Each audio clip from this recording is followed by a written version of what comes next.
Salam alaikum, communauté Zincoin, j'espère que vous allez bien. Alors, cette vidéo, effectivement, pour faire un tour d'horizon concernant la situation dramatique que traverse l'Europe au jour d'aujourd'hui. Il ne s'agit pas d'une situation de crise conjoncturelle, bien évidemment.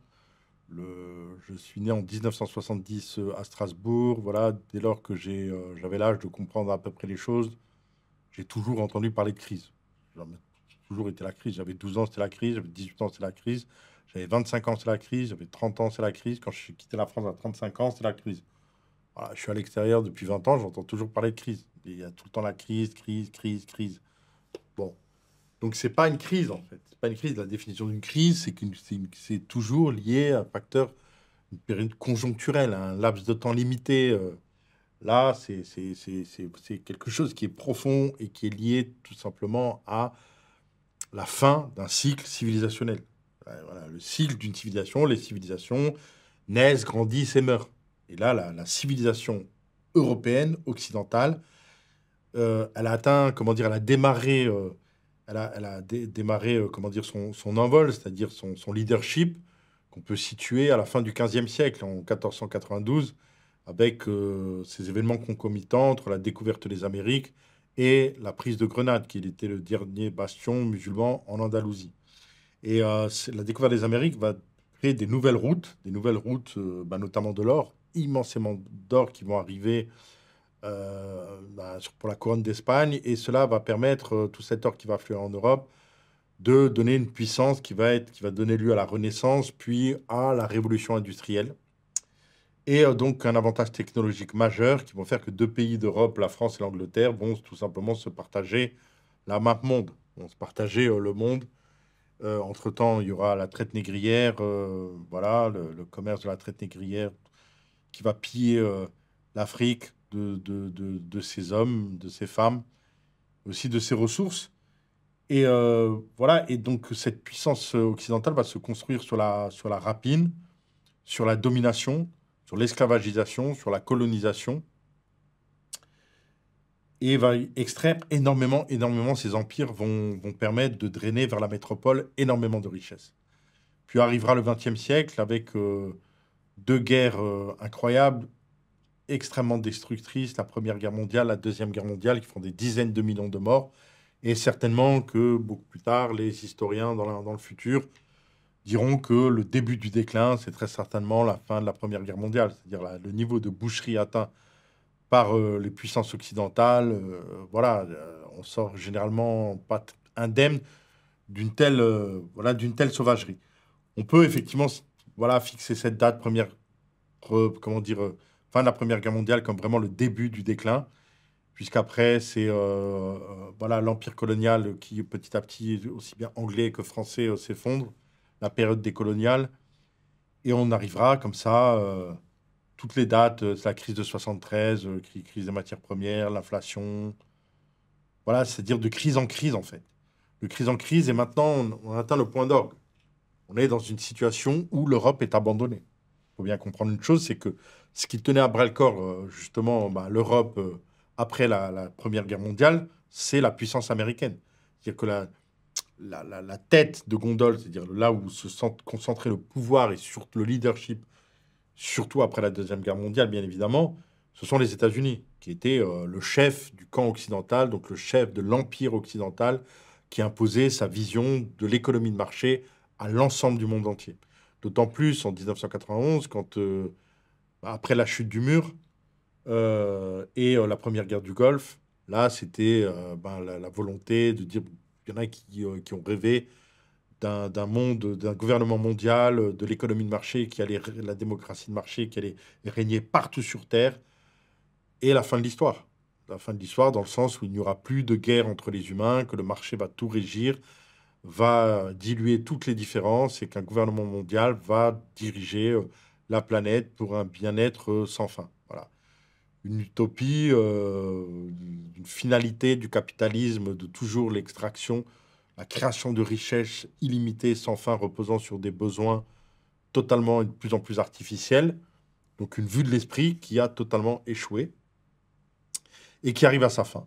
Très très rapidement, d'ailleurs, voilà, le phénomène s'accélère. Et aujourd'hui, la tête de l'Empire, les États-Unis, qui, prenant l'eau de toutes parts via un endettement structurel incroyable, les États-Unis se rendent compte qu'ils n'ont plus les moyens de jouer sur le rôle de leadership de l'Empire. Et America First, ça veut dire tout simplement Américain en premier, défendre les intérêts du territoire américain, qui est un territoire vaste, qui, comment dire, a une société très dynamique, toujours aujourd'hui, avec des facteurs endogènes de déséquilibre, notamment de richesse, mais aussi le fait qu'énormément de gens sont armés, une société très violente, voilà, mais qui a des capacités, qui a prouvé des capacités de résilience. Les États-Unis n'ont plus les moyens de se mêler des problématiques du monde, donc n'ont plus les moyens de couvrir l'Europe, d'autant plus qu'ils reprochent à l'Europe de s'être construit contre le leadership et contre les intérêts des États-Unis. Et donc les États-Unis, bah, petit à petit, ils ont une volonté de se normaliser, de devenir un pays comme les autres. Et on voit bien d'ailleurs à travers le rapprochement des États-Unis avec la Russie. Voilà, c'est une volonté de ne plus se construire obligatoirement un ennemi à affronter, au contraire, de défendre les intérêts des États-Unis voilà, et d'accepter le monde multipolaire. Normalement, de ce point de vue, l'Europe aurait dû jouer son pôle de puissance en tant que telle, mais elle n'y arrive pas. Et elle ne peut pas parce qu'elle est, comment dire, elle est prise par des contradictions qui sont ces histoires d'État-nation qu'on a voulu effacer. On a voulu effacer ces peuples européens pour les noyer dans une espèce d'Europe de l'Europe du marché. Voilà, en lui imposant à marche forcée à travers les traités qui ont été validés de manière trafiquée, comme Maastricht et ainsi de suite, dont on a fait un avaler les couleuvres aux différents peuples, pour leur imposer cette Europe des marchés, cette Europe des capitaux, où les gens se sont vus, toutes les classes moyennes se sont vues paupérisées, et le facteur travail complètement dévalorisé, à telle enseigne que les classes moyennes ont été complètement laminées, tout simplement. Donc, à partir de là, bah, tout le monde est en souffrance dans cet espace européen. Il n'y a plus de vision, il n'y a plus d'espoir. Ça, cela se reflète dans des crises politiques profondes. Une crise sociale dans la mesure où les gens ne vivent plus ensemble, ils vivent les uns face aux autres. Les sociétés sont traversées par, comment dire, une abstention au niveau politique, une abstention record. Les gens ne croient plus en leur système. Et bien sûr, ce qu'on appelle la sphère complotiste, c'est-à-dire l'explication de tout ce marasme à travers la main d'un grand complot qui dirigerait toute l'histoire depuis des siècles au profit d'une infime minorité. Cette vision du monde qui offre une lecture extrêmement simpliste des événements ne cesse de prendre de l'ampleur et à des niveaux sur lesquels qui donnent des résultats comme Trump au pouvoir. Voilà. Que Trump, il a surfé sur cette vague, il a pu de ce fait arriver au pouvoir, mais Trump est un pur produit du système. C'est pour ça que je souriais à tous ceux qui s'imaginent que Trump sera le sauveur qui va les sauver de l'état profond, qui va exterminer tous les illuminatifs. Ouais, c'est waouh. C'est comment te croire à de telles fables.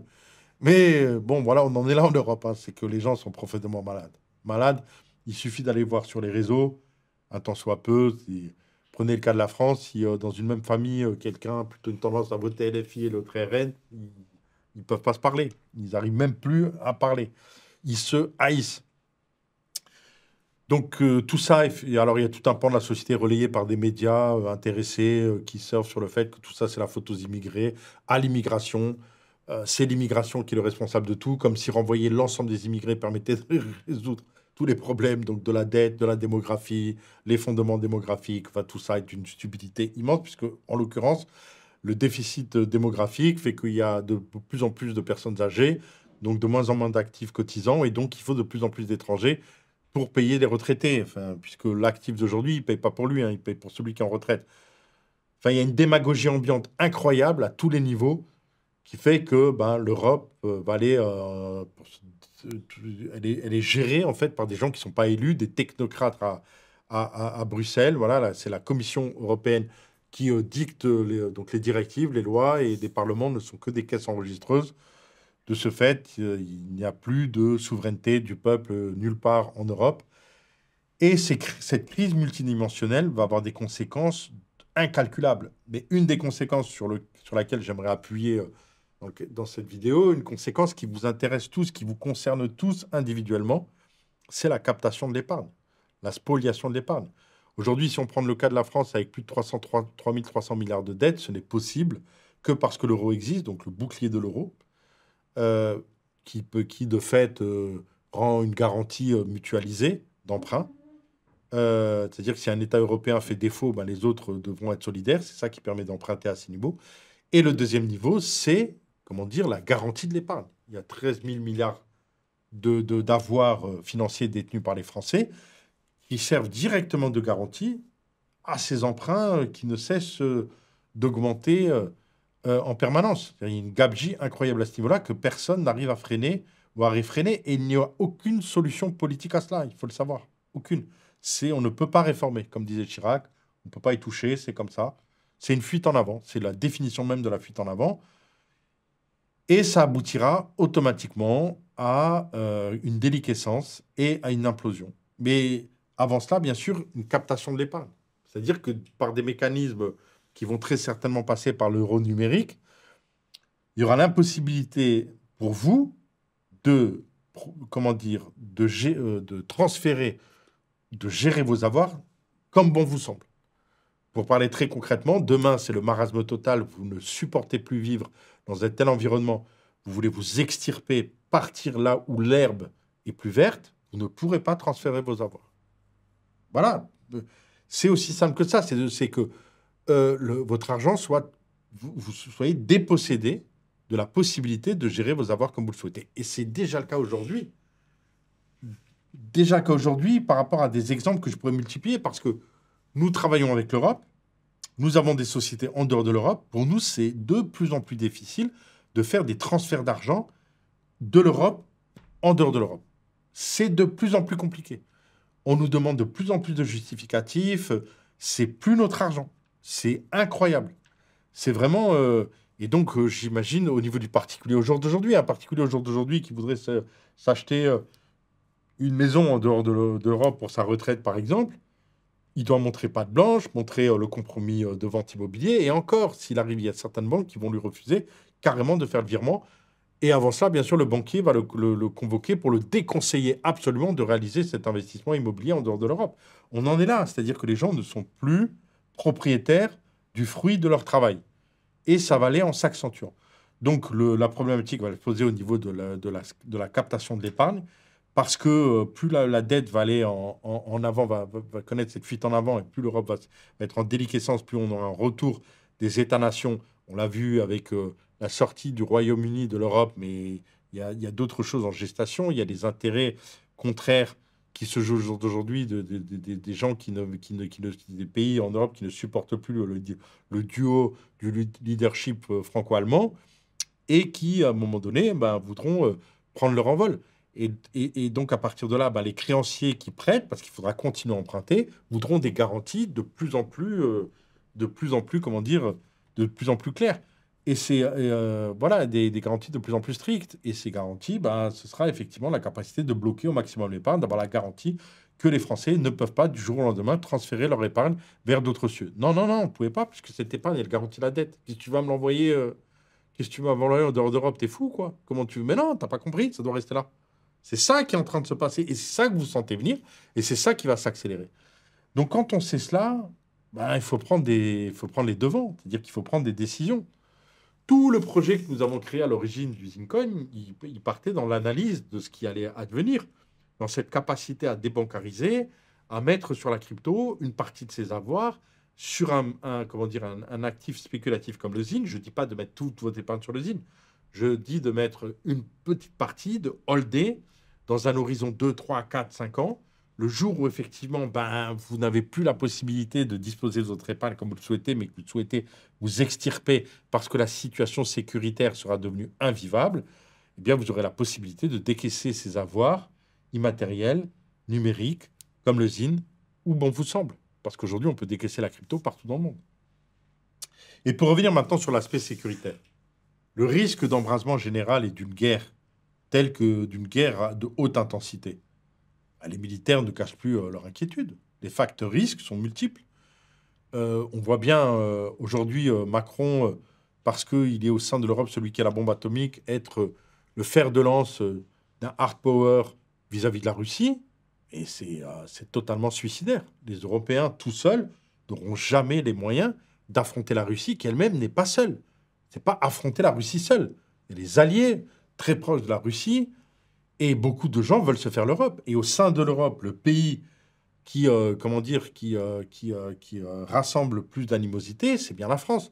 Parce que membre du Conseil de sécurité, parce que détenteur de l'arme nucléaire, la France, et tout le monde sait très bien, c'est ceux qui veulent faire tomber l'Europe, savent très bien que ce qu'il faut faire, c'est faire tomber la France, que si la France tombe, l'Europe tombera. Donc c'est le cœur de la cible. Donc si vous habitez en France, vous êtes vraiment au cœur vous êtes dans l'œil du cyclone. Vraiment dans l'œil du cyclone.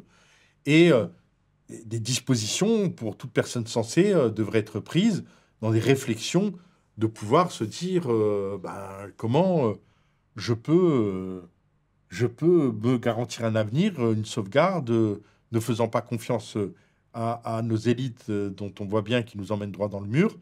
L'expérience du Covid et la gestion du Covid, de cette pandémie, l'a bien démontré. Voilà, il est sûr et certain que demain ne sera pas meilleur qu'aujourd'hui, et qu'aujourd'hui, évidemment, tout le monde le constate, n'est pas meilleur que hier. Donc, partant de ce constat, la solution d'investir une partie de votre épargne dans le ZYN ZYN, qui est une crypto cotée sur Mexi. Mexi est une grosse plateforme d'échange qui est dans le 6e ou 7e mondial aujourd'hui. Donc, où il y a énormément de liquidités. Vous allez sur Mexi, MEXC,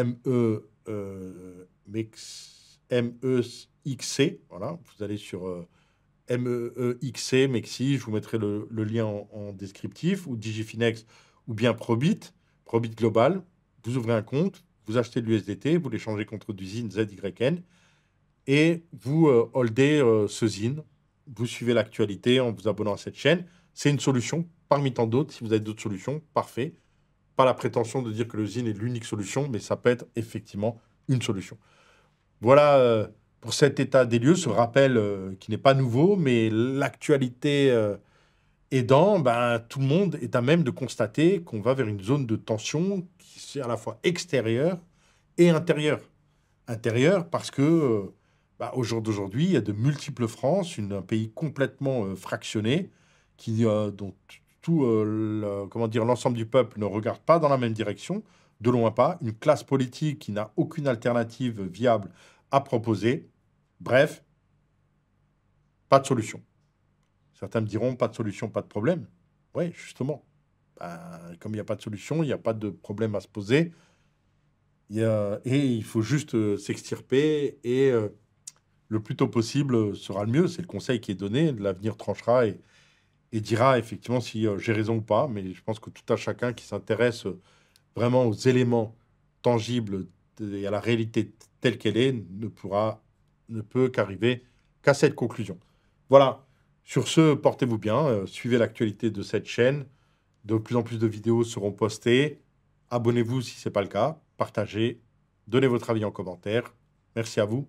Portez-vous bien. Bonsoir. Salam alaikum.